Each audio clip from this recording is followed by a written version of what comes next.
Okay guys, the next step is to take some of this 1/4 inch aluminum doweling. I got this at Lowe's. I forgot to mention this in the material listing.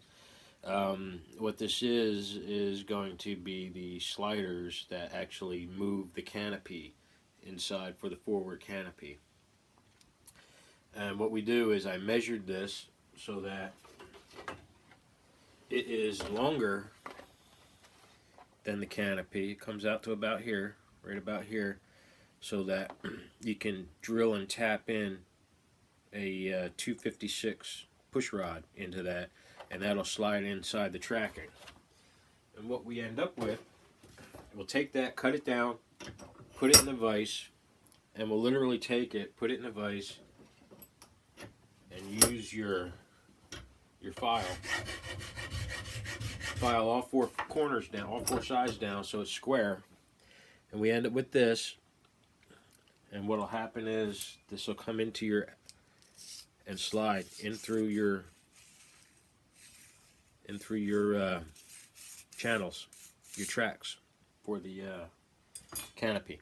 And what we'll do is, again, like I said, we'll drill and tap for a 256 push rod in one end. That'll be the actuator side. And then we'll have 3 holes drilled and tapped into here. And your canopy will mount to that with a piece of shaved down angle iron to fit inside the recess in the track. And we'll just keep filing this down a little bit at a time, evenly as you can on all 4 sides, to make this a nice square. Now this one fits inside already. I'm just giving it a little bit extra to allow for any expansion and contraction with temperature and humidity changes.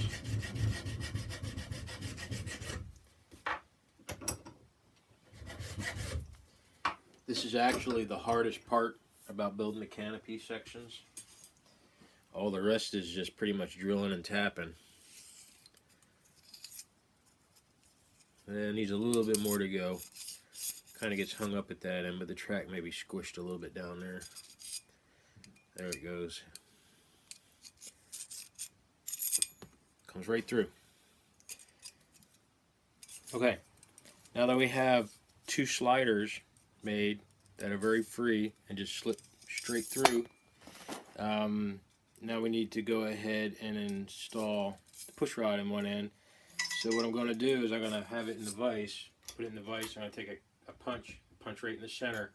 Then I'm going to drill it with a 1/4 or the 1/16 inch drill bit, and then tap it with a 256 to put a push rod into it.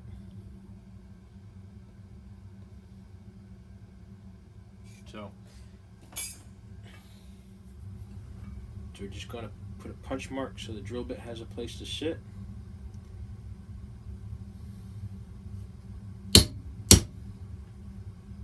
Ew, that was ugly. That's better.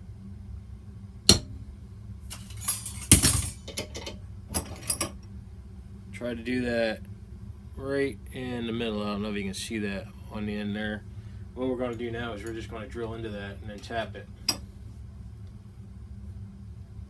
And again, we're just going to take the drill and go straight into the end of it. And I'll be right back. Okay, so we got a hole down through the middle here in the slider. And I put a little bit of lubricant on my tap. This hole is about a 1/2 inch deep. We're going to tap down in there for a 256 thread. Be careful if you're doing this. I've broken several taps, even though I'm tapping into soft aluminum. It just seems to work out that way sometimes for me. But you just get this tap down fairly deep until you feel a lot of resistance on the tap. You'll have to back out and clean it periodically to get the burrs out of it so you can get down and in there. But we just want to get that tapped as deep as we can go, and then we'll test fit a push rod inside there. And again, be very careful. It's very easy to break these little taps. So let me get this tapped and a push rod in, and get the other side done, and then I'll be right back. Okay, so we got this tapped. and the push rod's in there. And these will get Loctited in with permanent Loctite when we do the final installation.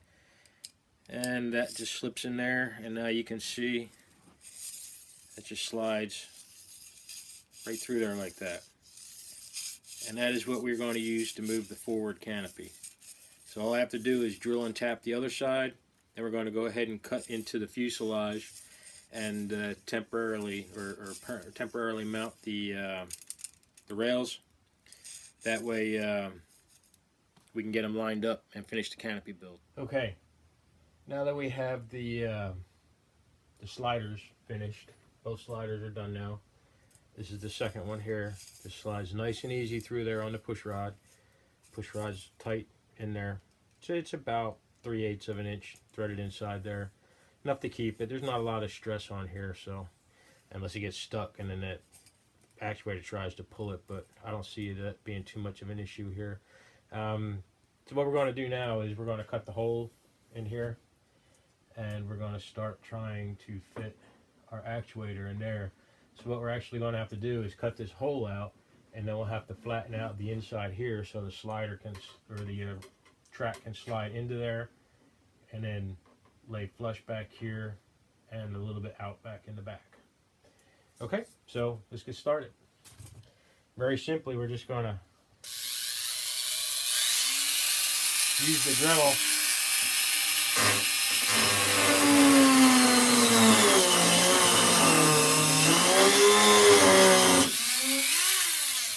and we're going to cut that out. So let me cut both of these out and then I'll be right back. Okay, so we have the first rail slot cut in, and we need to do the other side, but before we do the other side, we're going to go ahead and get this slot, this rail, tack glued in. We're going to get some extra thick CA and just tack glue it in and hit it with some